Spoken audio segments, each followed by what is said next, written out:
एक बार एक किसान जंगल में लकड़ी बीनने गया तो उसने एक अद्भुत बात देखी।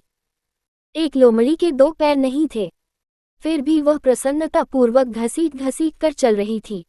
ये कैसे जीवित रहती है, जबकि किसी शिकार को भी नहीं पकड़ सकती? किसान ने सोचा।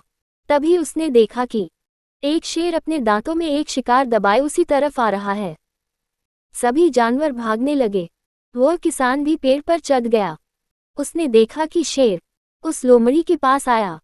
उसे खाने की जगह प्यार से शिकार का थोड़ा हिस्सा डालकर चला गया।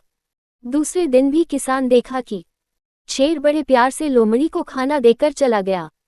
किसान ने इस अद्भुत लीला के लिए भगवान को मन ही मन नमन किया। उसे ज्ञात हो गया कि भगवान जिसे पैदा करते हैं, उसके भोजन का भी प्रबंध कर देते हैं। ये जानकर वह भी एक निर्जन स्थान पर चला गया और वहां पर चुपचाप बैठकर भोजन की प्रतीक्षा करता रहा। पर कई दिन गुजर गए, कोई नहीं आया। वह मरनासन होकर वापस लौटने लगा। तभी उसे एक विद्वान महात्मा मिले। उन्होंने उसे भोजन पानी कराया तो वह किसान उनके चरणों में गिरकर उस लोमड़ी की बात बताते हुए बोला, महाराज, भगवान ने उस अपंग लोमड़ी पर दया दिखाई पर मैं तो मरते मरते बचा। ऐसा क्यों हुआ कि भगवान मुझ पर इतने निर्दयी हो गए?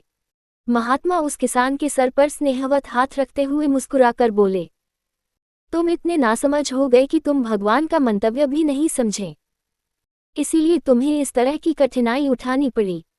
तुम ये क्यों नहीं समझे कि भगवान तुम्हें उस शेर की तरह मदद करने वाला बनते देखना चाहते थे, निरी लोमड़ी की तरह नहीं। कितनी सुंदर सीख दे गए महात्मा जी। सचमुच हम लोग सदैव किसी भी कारण का अर्थ या महत्व अपनी बुद्धि के अनुसार स्वयं ही समझ लेते हैं। वैसे भी हम देखते ही हैं न कि हमारे जीवन पथ में भी ऐसा कई बार होता है कि हमें जो चीज़ या जो अर्थ जिस तरह समझनी चाहिए उसके विपरीत समझ लेते हैं। हम शायद विस्मृत कर जाते हैं कि ईश्वर ने हम सभी के अंदर कुछ न कुछ ऐसी शक्तियां दी हैं जो हमें स्वयं में ही विशिष्ट बनाती हैं। अतः कर्मठ बनिए, विश्वास कीजिए।